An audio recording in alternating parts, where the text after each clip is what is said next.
Bhajahure Manam Sri Nandanandanaya Bhaya Charanara Bindare Bhajahure Manam Sri Nandanandanaya Bhaya Charanara Bindare.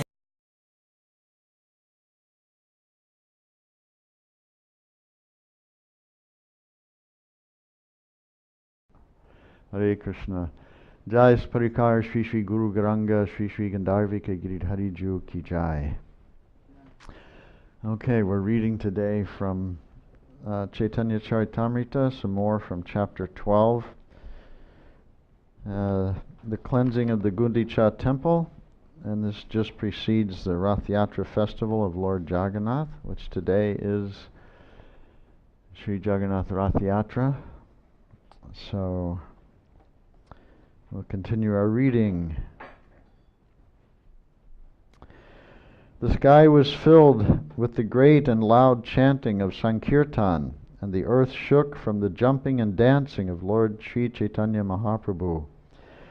Sri Chaitanya Mahaprabhu always liked the loud chanting of Swarup Damodar. Therefore, when Swarup Damodar sang, Sri Chaitanya Mahaprabhu danced and jumped high in jubilation. The Lord thus chanted and danced for some time. Finally, understanding the circumstances, he stopped. Sri Chaitanya Mahaprabhu then ordered Sri Gopal, the son of Advaita Acharya, to dance. While dancing in ecstatic love, Sri Gopal fainted and fell to the ground unconscious. When Sri Gopal fainted, Advaita Acharya hastily took him upon his lap. Seeing that he was not breathing, he became very agitated. Advaita Acharya became agitated. Advaita Acharya and others began to chant the holy name of Lord Nrsimha and sprinkle water. The roaring of the chant was so great that it seemed to shake the entire universe. When the boy did not regain consciousness after some time, Advaita Acharya and the other devotees began to cry. Then Sri Chaitanya Mahaprabhu placed his hand on the chest of Sri Gopal and said loudly, "Gopal, stand up." As soon as Gopal heard the voice of Sri Chaitanya Mahaprabhu, he immediately came to his senses. All the devotees then began to dance, chanting the holy name of the Lord, Hari. This incident has been described in detail by Vrindavan Das Thakur. Therefore, I have described it only in brief. And Srila Prabhupada writes in the purport, "This is a matter of etiquette. If a previous acharya has already written about something, there is no need to repeat it for personal sense gratification or to outdo the previous acharya. Unless there is some definite improvement, one should not repeat." Now we're going to text 151. After taking rest, Sri Chaitanya Mahaprabhu and all the devotees departed to take their baths. After bathing, the Lord stood on the bank of the lake and put on dry garments. After offering obeisances to Lord Nrsimhadev, whose temple was nearby, the Lord entered a garden. In the garden, Sri Chaitanya Mahaprabhu sat down with the other devotees. Vaninath Rai then came and brought all kinds of Mahaprasad.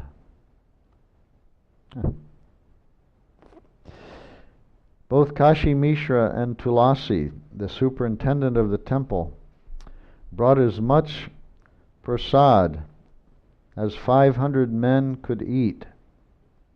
Seeing the large quantity of prasad, which consisted of rice cakes, sweet rice, and a variety of vegetables, Sri Chaitanya Mahaprabhu was very satisfied.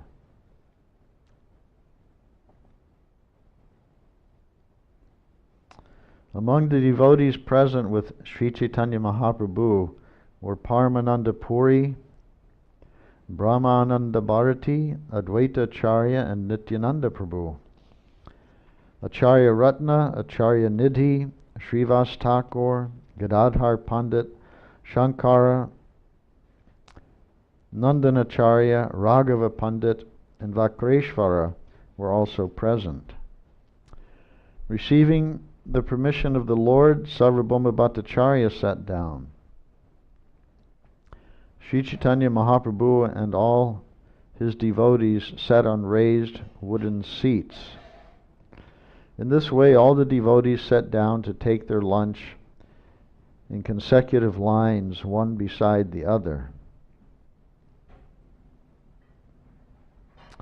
Sri Chaitanya Mahaprabhu was repeatedly calling Haridas, Haridas, and at that time Haridas, standing at a distance, spoke as follows.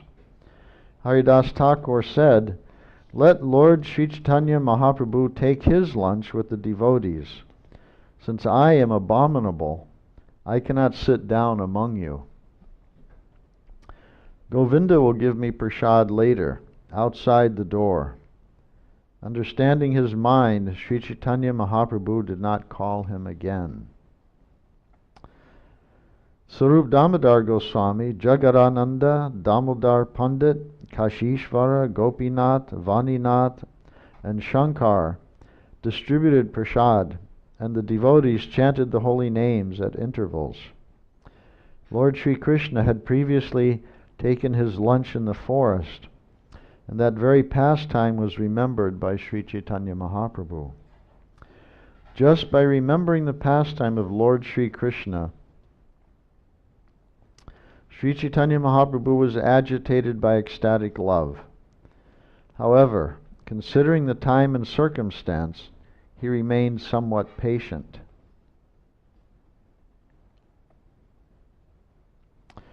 Sri Chaitanya Mahaprabhu said, "You can give me the ordinary vegetable known as lafra vyanjana, and you may deliver to all the devotees better preparations like cakes, sweet rice, and amrita gutika." Purport: this lafra vyanjana is a combination of several green vegetables, all mixed together. It is often mixed with rice and delivered to poor men. Amrita gutika is a preparation of thick puri mixed with condensed milk. It is also known as Amrita Rasavali. Since Lord Sri Chaitanya Mahaprabhu, this is text 168, since Lord Sri Chaitanya Mahaprabhu is omniscient, he knew what type of preparation each person liked. He therefore had Sarup Damodar deliver these preparations to their full satisfaction. Jagadananda went to distribute prasad, and suddenly he placed all the first-class preparations on the plate of Sri Chaitanya Mahaprabhu.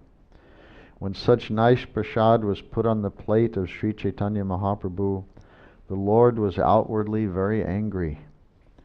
Nonetheless, when the preparations were placed on his plate, sometimes by tricks and sometimes by force, the Lord was satisfied.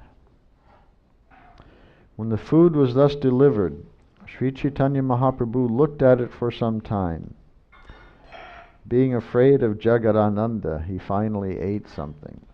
He wanted to take the regular prasadam that was being distributed to all the other devotees. He didn't want to take some special prasadam, but out of fear of Jagadananda, he ate what Jagadananda put on his plate, sometimes by force, sometimes by tricks.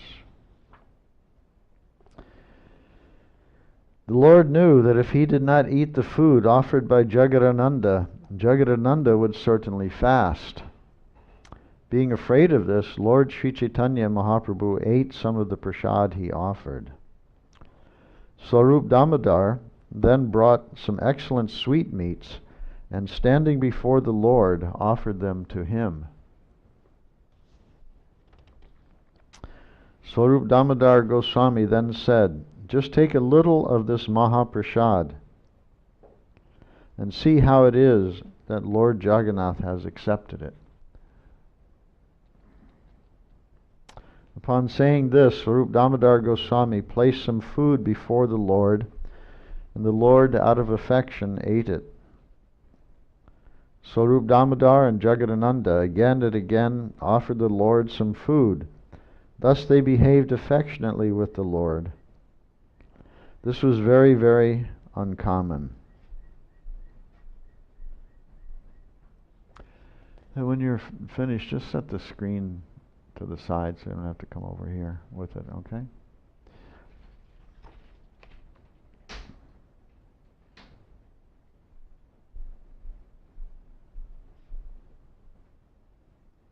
We're in the midst of making our own offering to the Lord. Offering of Bhoga.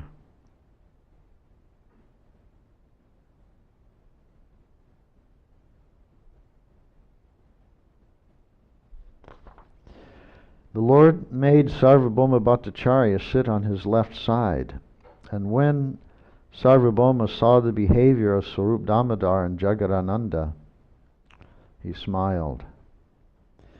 Lord Sri Chaitanya Mahaprabhu also wanted to offer Sarvabhauma Bhattacharya first-class food. Therefore, out of affection, he had the servers put first-class food on his plate again and again.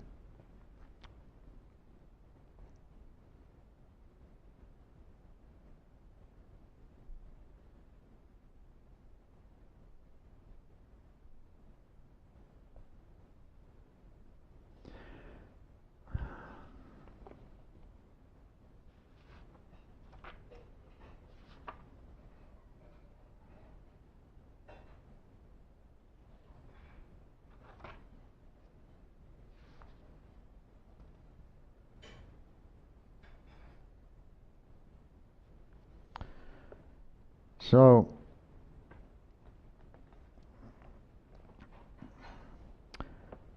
going back a bit, Sri Chaitanya Mahaprabhu said, you can give me the ordinary vegetable known as lafra vyanjana, and you may deliver to all the devotees better preparations like cakes, sweet rice, and amrita gutika.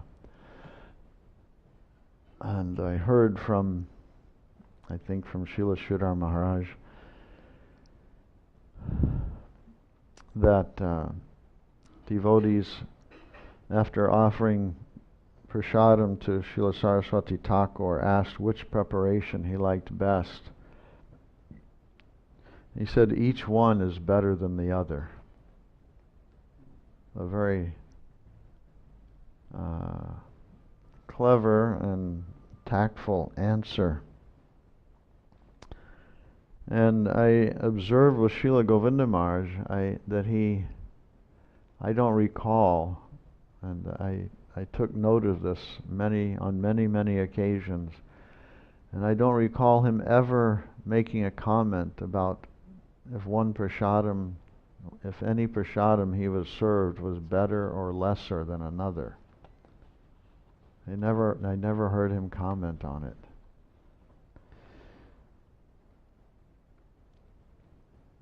So, and I took the reason to be that we can't consider the Lord's prasadam, some is better and some is worse, because it's by His grace we are receiving the remnants of the Lord, then it's all wonderful. Nevertheless, Mahaprabhu has also found a tactful way of saying something here. You can give the ordinary vegetable known as lafra vyanjana, and you may deliver to all the devotees better preparations. So he's making some distinction here. He's seeing that there is some distinction, and he's feeling himself unworthy of what he's once distributed to Sarvabhauma Bhattacharya, which he describes as first-class prasad. First-class food, actually, it says. Let's see. Prasad Uttama. First-class prasad.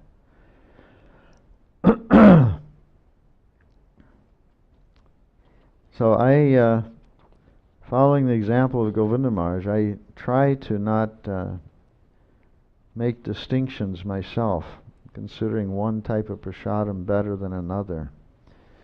But often I do make comments because I'm trying to instruct the cooks so that they know what is better and what is not as tasteful. And then, and one day I got a little relief about this by hearing Srila Prabhupada berate the daylights out of his some devotees. I think it was in Bhubaneswar. They were having a festival in Bhubaneswar and a grand opening of the temple. And Prabhupada was telling them that the prasad they were serving is not fit for a dog. And he was making a point again and again. Painful. It was painful for me to hear him chastising my godbrothers so vehemently and so directly and so heavily. Again and again, he was just extremely unhappy with the prasadam that was prepared and being offered to the guests, because he knew that the guest would not like it. And he wanted them to have something that was first class. And he was saying, using this term again and again, first class, first class. You should prepare first class prasadam. He said, never mind what it is, but it should be first class. It may be very little, like just some puri, or some puri with some vegetable. But whatever it is, it must be first class. And he said, and then in the same meeting with his devotees, they were asking Prabhupada, will you speak tomorrow? They want to hear you speak. So they're having a big festival the next day, and they're inviting many people. Prabhupada was insistent on that point also. You must invite many people. First he said there must be at least 500. Then it became 1,000. Then it became something even greater than that. I don't remember what it was. But they were kind of pleading with Srila Prabhupada, well, please come and speak something. And Prabhupada said, they're not coming to hear me speak. They're coming for prasadam. And Prabhupada had his experience with this. He often credited the success of his mission with prasad distribution, preparing prasad and distributing prasadam. This was the attractive thing. So the original love feast that he began in New York City was a love feast. It was advertised as such, and that's what it was. It was a prasadam feast. And so devotees, his early disciples, many of them became very expert in making very tasty preparations to offer to the Lord and to distribute the remnants to visitors and devotees and guests. And Prabhupada himself was accustomed to first-class prasadam and could barely tolerate anything else. Maybe that's too severe, but he wanted everything first class, and he trained his cooks to prepare things in a first-class way.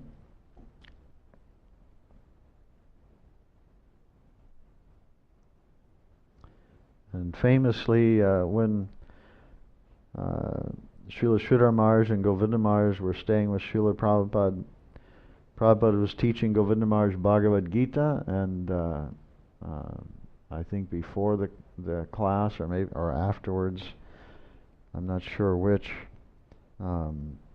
he would tell Govinda Maharaj to take some breakfast, and Prabhupada was always preparing puris for breakfast, a rather rich and opulent food stuff, and you could say heavy also, because it's just bread fried in ghee.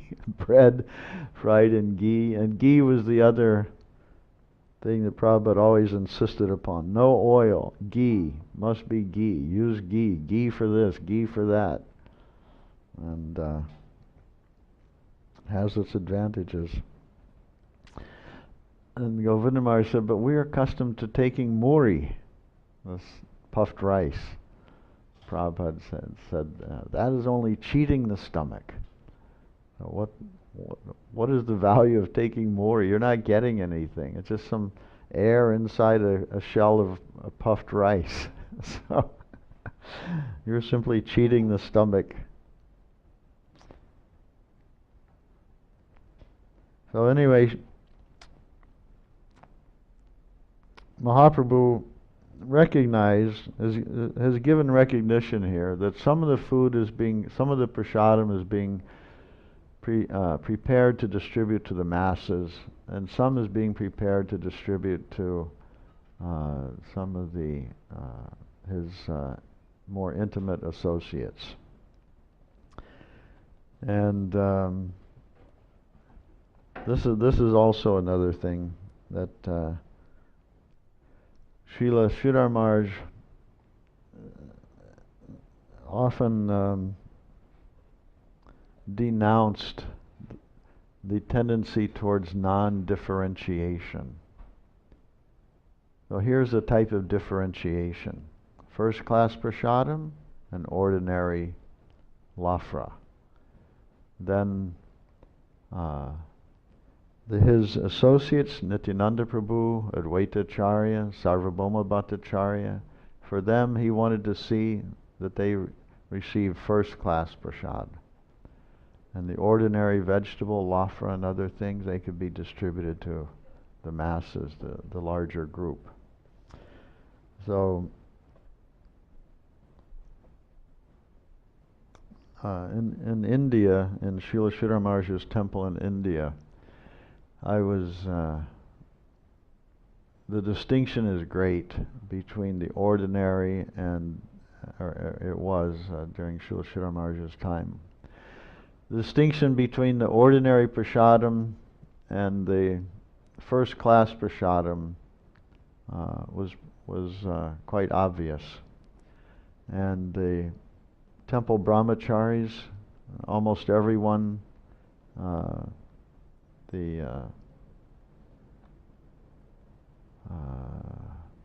think were referred to and can be fairly referred to as regular devotees.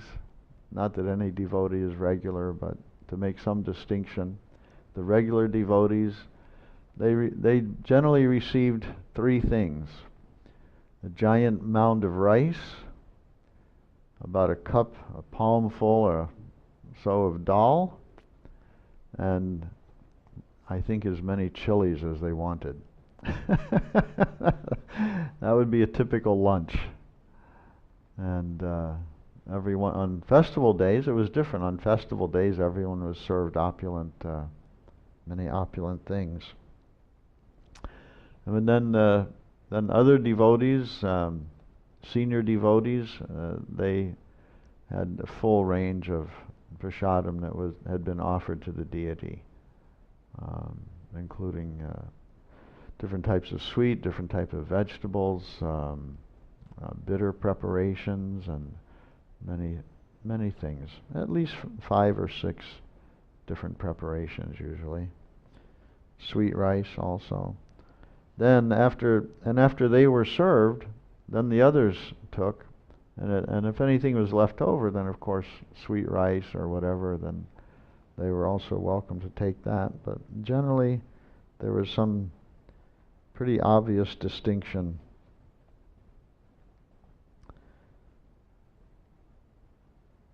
I make a note of it because I felt bad, because for some, I guess because, anyway, for some reason, the mostly junior Western devotees were receiving first class prasad, because we come from the West. Not because, at least through my eyes, I didn't see that we are first class devotees. I saw many first class devotee residents of the Math. My god brothers, they're also some of them first class devotees. But but still regular devotees, brahmacharis and whatever. But we were always given the best, the first class prasadam. So it felt uncomfortable. Oh, we're getting such nice prasadam and others are just getting rice and dal. But that's the system. And they're accustomed to it mostly, I think. Bengalis, largely ordinary men, so to speak, the farmers and workers, whatever, they're accustomed to taking those things, dal and rice, in large quantity. The quantity was never restricted, only the type of prasadam. Okay, so Mahaprabhu also wanted to offer Sarvabhauma Bhattacharya first-class food. Therefore, out of affection, he had the servers put first-class food on his plate again and again. And again, that was called Prasad Uttama, first-class prasad. The highest. Uttam means highest or high. So the highest standard prasadam was selected by Mahaprabhu to be distributed to his close associates. Gopinathacharya, text 179, Gopinathacharya also brought first-class food and offered it to Sarvabhauma Bhattacharya while speaking sweet words.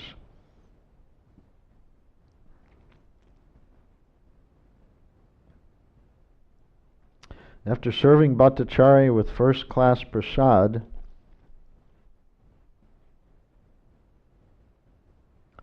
and if any of our internet listeners know why the common pronunciation of Prasada is prasad, like an S with an SH, but it's not spelled that way. It's spelled prasad. So, if anyone would like to drop me an email or contact me and tell me why Prasada is pronounced prasad, I'd be interested to know. After serving Bhattacharya with first-class prasad, Gopinathacharya said,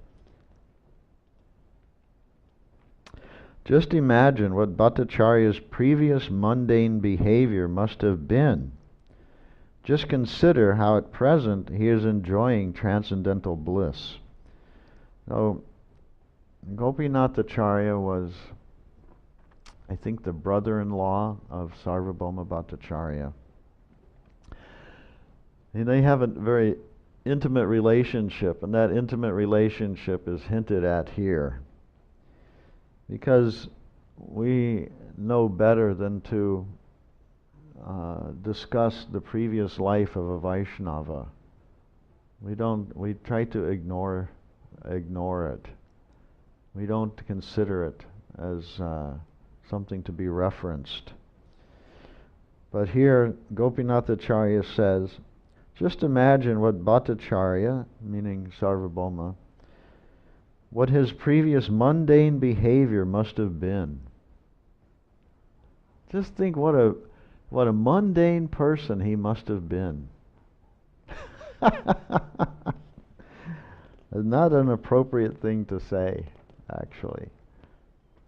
But these Sarvabhauma is in the company of Nityananda Prabhu, Advaita Prabhu, Mahaprabhu, and Gopinathacharya, and all of them are very intimately connected, so they can speak like this in an intimate way with each other. A joking way. He's joking, of course. Just consider how at present he is enjoying transcendental bliss. So previously, you can't believe what a mundane man he was, but now he's enjoying transcendental bliss. Purport. Sarvabhauma Bhattacharya was previously a Smarta Brahmin, that is, one who strictly follows the Vedic principles on the mundane platform. So Brahman is generally considered an exalted position, but that also is, and here Prabhupada is saying, Smarta Brahman, following this strictly, the regulative principles, but it's entirely on the mundane platform. So sometimes we're discussing what we distribute as prasadam. It's all vegetarian, and I hear sometimes also devotees tell others we're vegetarians. But vegetarian is mundane. Why would we claim to be taking mundane things, associating with mundane things? That's not the style of a devotee, not the etiquette, not the action or activity. So, following the Vedic principles on the mundane platform. Not all the Vedas are transcendental. Not all the Vedas are intended, are organized to direct one how to behave on the transcendental platform. So that's a note that's being noted here by Srila Prabhupada. Sarvabhauma was previously a Smarta Brahman, one who strictly follows the Vedic principles on the mundane platform. So we were reading the other day, reminding ourselves about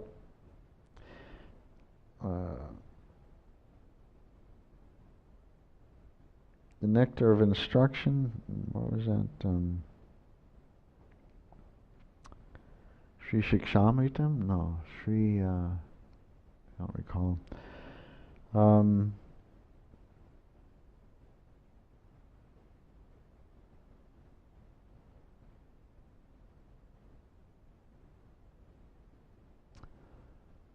Atyahara Prayasascha Prajalpo Niyamagraha. I can't remember. There's a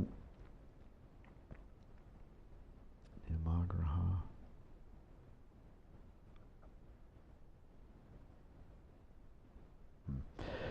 Anyway, we're instructed by Srila Rupa Goswami to not give too much attention, to not follow the Vedic principles, the rules and regulations, simply for the sake of following them. That's Smarta Brahman. One who follows the regulative principles simply for the sake of following them, but not for making spiritual advancement. Nor should one be too much, so one should not be too much attached to following the regulative principles, and neither should one abandon the regulative principles entirely. So, in many places we are instructed to take the middle position, like a modest position. Don't eat too much, don't eat too little. Don't sleep too much, don't sleep too little. And don't follow the regulative principles just to be following them, but also don't abandon them recklessly or carelessly. So, Prabhupada goes on the mundane platform, one cannot believe that prasad is transcendental, that Govinda is the original form of the Supreme Personality of Godhead, or that a Vaishnava is a liberated person. On the mundane platform, one cannot believe these things, that prasad is transcendental, that Govinda is the original form of the Supreme Personality of Godhead, or that a Vaishnava is transcendental, a liberated person. These transcendental considerations are out of the ordinary Vedic scholar's jurisdiction. Most scholars are called Vedantists. So-called followers of Vedanta philosophy consider the absolute truth to be impersonal. They also believe that a person born in a particular caste cannot change his caste until he dies and takes rebirth. And this is, Srila Prabhupada pointed to this as being one of the great faults of the Brahmins of India. He said because they are maintaining artificially this caste system. Artificial means you can only be a Brahmin by birth, not by qualities or activities. So one who's born a Shudra can never elevate himself until his next birth. Because of that, the Brahmins, some of them, become unnecessarily proud, thinking I'm a Brahmin. Everyone who is not a Brahmin is a lesser person than me. So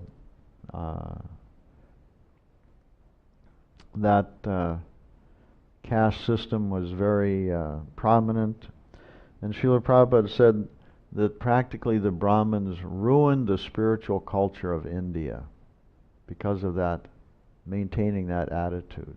They ruined the spiritual culture of India and created discord and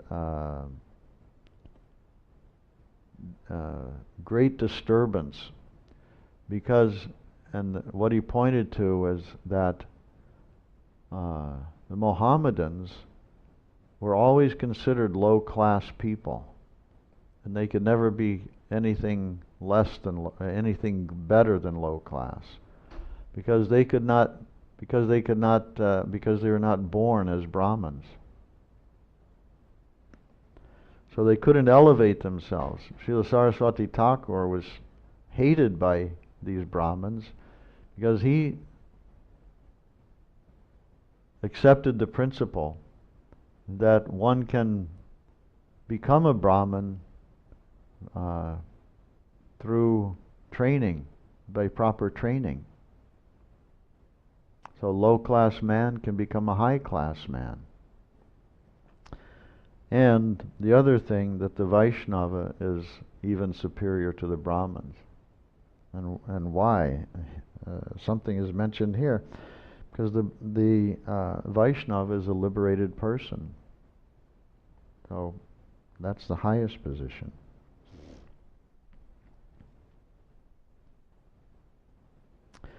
So-called followers of Vedanta philosophy consider the absolute truth to be impersonal.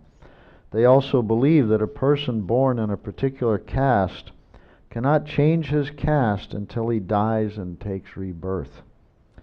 The Smarta Brahmanas also reject the fact that Mahaprasad, food offered to the deity, is transcendental and materially uncontaminated. Originally, Sarvabhauma Bhattacharya was subjected to all the rules and regulations of the Vedic principles on the mundane platform. Now Gopinath Acharya pointed out how Sarvabhauma Bhattacharya had been converted by the causeless mercy of Sri Chaitanya Mahaprabhu. Being converted, Sarvabhauma partook of prasad with the Vaishnavas. Indeed, he sat by the side of Sri Chaitanya Mahaprabhu. Text 181. Sarvabhauma Bhattacharya replied, I was simply a less... So remember, he's replying to what Gopinath Acharya said to him, that you can just imagine his previous mundane life. And now Sarvabhauma is replying to Gopinath's comments. I was simply a less intelligent logician. However, by your grace, I have received this opulence of perfection. And by your grace, because Gopinath Acharya was instrumental in convincing Sarvabhauma that Sri Chaitanya Mahaprabhu was the Supreme Personality of Godhead. They had some debate about the point, and it had a strong influence over Sarvabhauma. So he's giving some credit to Gopinath Acharya. Or perhaps your grace, let's see.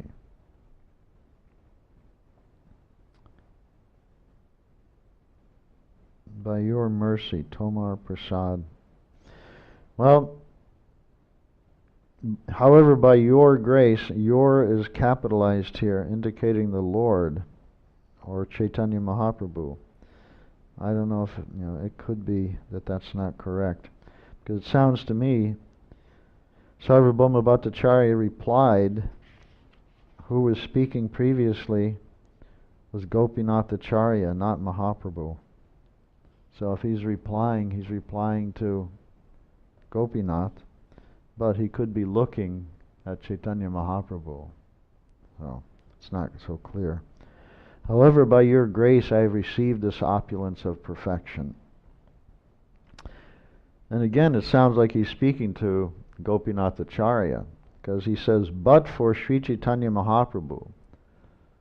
So you wouldn't say that to someone that you're speaking to, but for, if I'm speaking to John, then I'm not speaking to John, but for John. I say, but for you, right?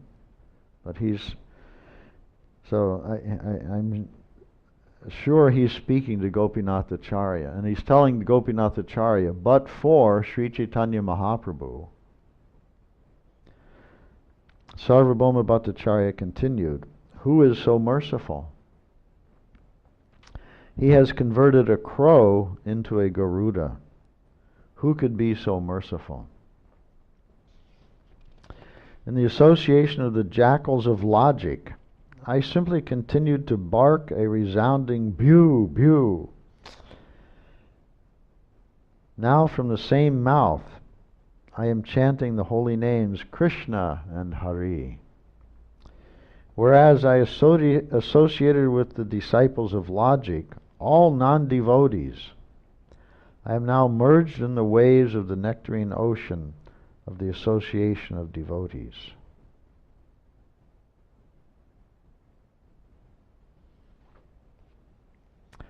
Sri Chaitanya Mahaprabhu replied, from your previous birth you have been in Krishna consciousness.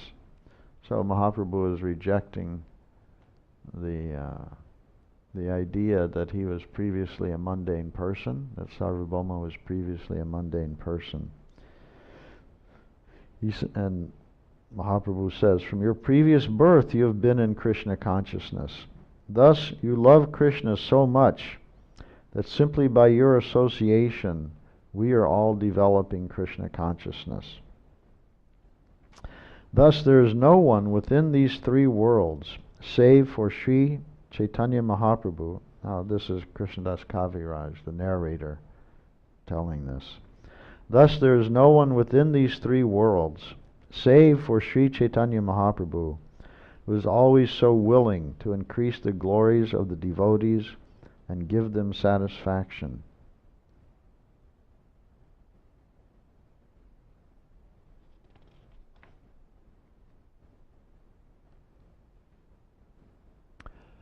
Leela Sundari Devi, can you tell me what time it is?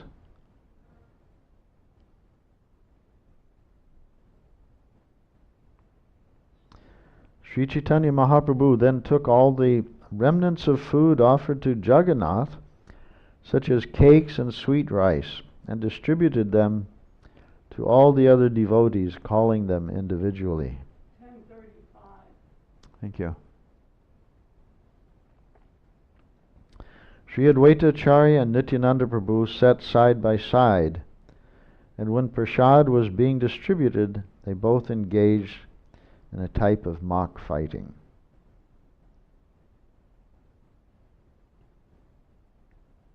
So we'll finish there, and take this up another time.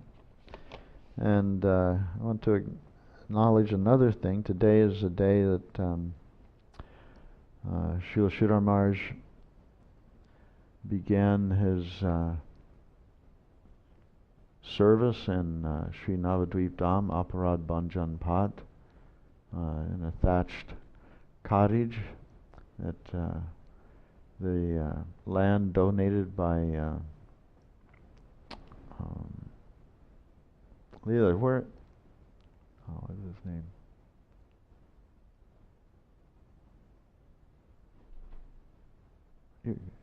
bring me the calendar? Or just read it to me. What's the name of the devotee?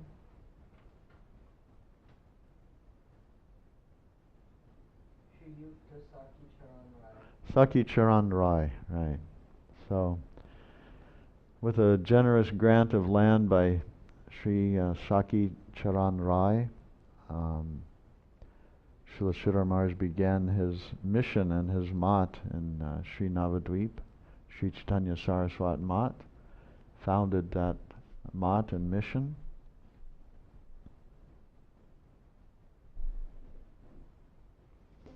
At that time he was almost alone. Soon after, maybe they had already joined with him, I'm not sure. I don't recall him ever mentioning it, but some godbrothers also helped him. Some other godbrothers joined with him. Then shortly after that, Govinda Maharaj, Gorindu Brahmachari joined with him and helped him a great deal, so much.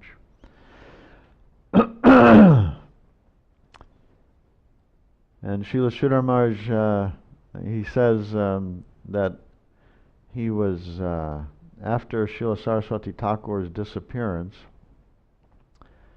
and when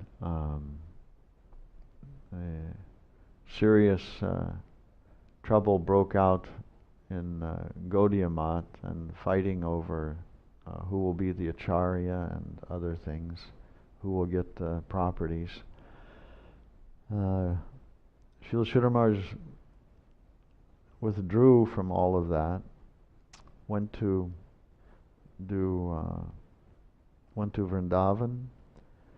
and engaged in Madhukari there, spent some time there, then came to Navadvip, taking permission from Sri Nityananda Prabhu, and with some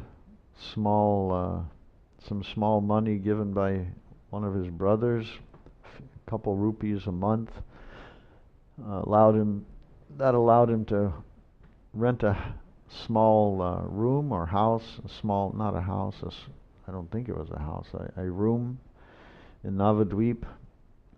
And he said during that time he was hiding from his godbrothers, and why they were trying to push him forward to become an acharya, to accept the position of acharya, to initiate disciples and do the work of acharya. And Srila Sridhar Maharaj never wanted that. He preferred to avoid that as much as possible. Finally, only accepting it after feeling some inspiration from Sri Nityananda Prabhu, that if he wanted the mercy of Sri Nityananda Prabhu, then he must distribute the mercy of Sri Nityananda Prabhu himself. And with that he began initiating. So he avoided his godbrothers, but some joined with him to make a mat in where it is now in Navadvip Dham at Aparad Bhanjan Pat, and so much history past. But this was his. He said he always enjoyed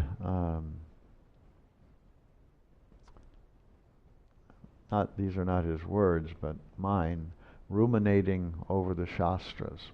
So studying the Shastras and considering the different meanings and the deeper meanings of the Shastra. And when he had the occasion, giving vent to he was extremely erudite, extremely knowledgeable in the scriptures. He had discussions with many great theologians of Vaishnava theologians, Vaishnava scholars. He had debates with them also, and was always successful in those debates. Successful to the point of that his opponent would agree with him. Usually success is measured that the opponent, I have silenced my opponent. That's one measure of success. But his measure of success was that his opponents left their previous position and accepted his position. So he was very, very strong and very strict. And those words come to mind, remembering Srila Govinda Maharaj saying that his godbrothers wondered why his mat was empty. Because he was very, Srila Sridhar Maharaj was very, a very exalted Vaishnava and an Acharya, but while his other godbrothers were populating their mats with many devotees, Srila Sridhar Maharaj's mat, they noted, was always empty. And that was my experience also when I first went there. I was surprised that there was almost no one there. Very few, considering it was a nice establishment, but maybe less than a handful, 4 or 5 brahmacharis or devotees staying there regularly. So Govinda Maharaj said why it was empty. He was very strict and very strong. So Govinda Maharaj said another thing. So no one could tolerate him.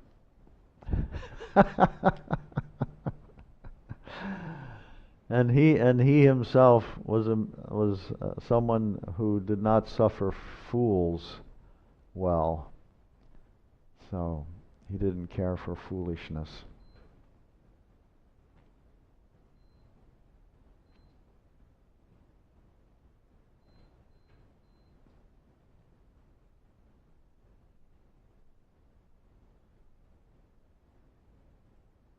I'm often surprised how lightly I see people deal with serious matters, especially Krishna consciousness.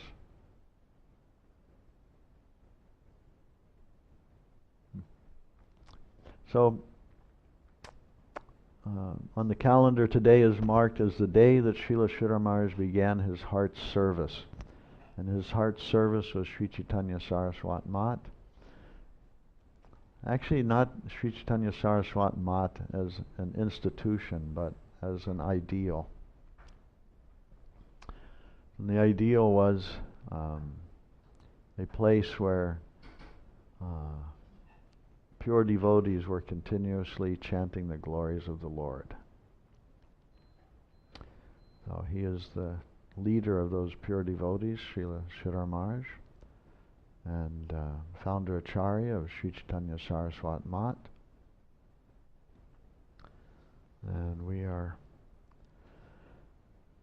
humbly trying to follow his guidance and direction under the shelter and direction of his dearmost servitor, His Divine Grace, Srila Bhakti Sundar Govinda Dev Goswami Maharaj. So may they be pleased with us on this day and continue to bestow their mercy upon us. Jai Srila Bhakti Rakshara Dev Goswami Maharaj Ki Jai. Founder Acharya of Sri Chaitanya Saraswat Math, Srila Bhakti Rakshara Dev Goswami Maharaj Ki Jai. Jai Sparikar Shri Shri Guru Garanga Shri Shri Gandharvika Giridhari Ju Ki Jai. Jayam Vishnupad Paramahansa Srila Bhakti Sundar Govinda Dev Goswami Maharaj Ki Jai. Jayam Vishnupad Paramahansa Srila Bhakti Rakshara Dev Goswami Maharaj Ki Jai. Jayam Vishnupad Paramahansa Srila Bhakti Vedanta Swami Maharaj Srila Prabhupada Ki Jai. Bhagavan Shri Bhakti Siddhanta Saraswati Thakur Goswami Maharaj Srila Prabhupada Ki Jai. Shri Rupa Nuga Guru Varga Ki Jai. Nitai Gaur Premanande Haribol. Gaur Haribol.